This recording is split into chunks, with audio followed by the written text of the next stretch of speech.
You have heard me in the morning just explaining what we are doing, what we are looking for, and I will go back as well, just to do a recap what we have been doing regarding MiniApps, this ecosystem of MiniApps that we are so popular here.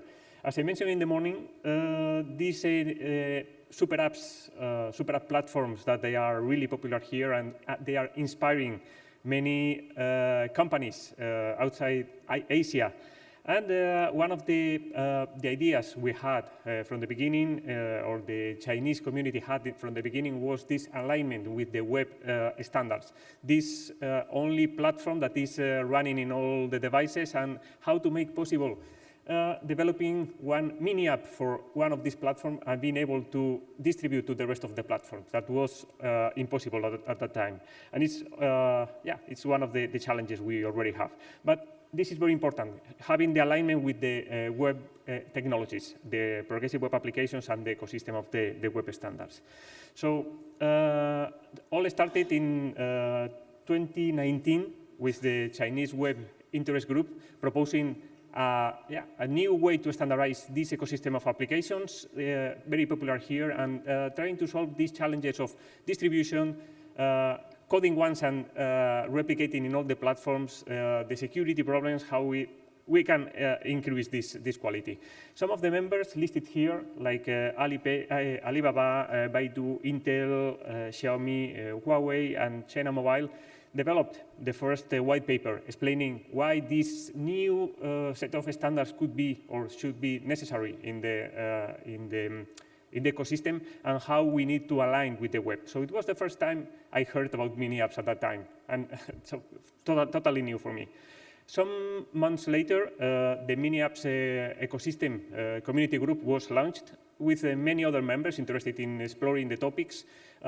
Really nice contributions from some members outside China, right? Like Google, Microsoft.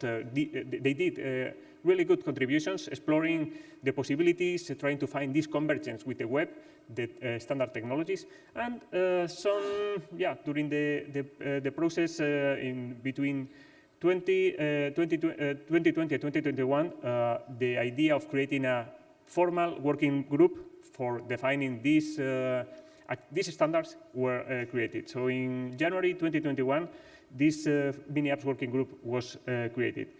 At that time, Fu Xiao was the team contact. Thank you for that, Fu Xiao. I won't be mentioning all the co-chairs of the groups, but it was a pleasure working with them. Very insightful working with this new environment for me at that time. Something that we discussed this morning, how we can increase the communication, the cooperation, and the way to work in W3C. So we started developing the first working drafts of the specifications, 5 specifications. I won't be into detail, but in 2022, we created, or we updated the white paper explaining the evolution of the MiniApps in the ecosystem, and also the activities of the rest of the challenges we had in the standardization. Later, in 2023, we rechartered, more or less keeping the same activities. We mixed, we changed some of the deliverables, and here we had a change in the team contact. Xiao Chan helped to convene all the meetings, and also to have all the missing part, this interface that is missing to attract all the conversations in the community, and also helping me a lot to understand what is needed for the Chinese community. So it was very, very interesting, and very needed for the group. In 2024, we had an interesting discussions once we had more or less solid or mature the specifications, ready to be tested or ready to be implemented.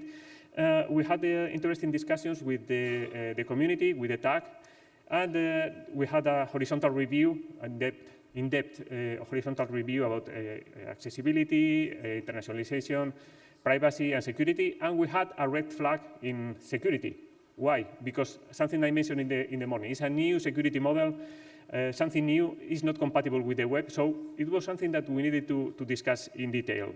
So we continue the discussion. We started in a very dormant phase, we can say that, slow down the activities, but last year, in the last TPAC in Kobe, we had an interesting discussion, or several interesting discussions, how we should move ahead these activities and this knowledge from the Chinese community to contribute the most to the W3C ecosystem.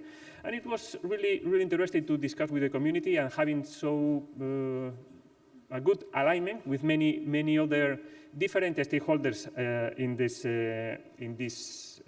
ecosystem. Specifically, we started discussing with the WebViews community group. They were really interested in the activities. We were thinking how we can create the specific standards to improve the quality of the web views and also to align with the standardization of the web views, something missing, not being focused totally on browsers as we are doing traditionally, but also considering the web views and this kind of hybrid applications and hybrid platforms. So the community was interested.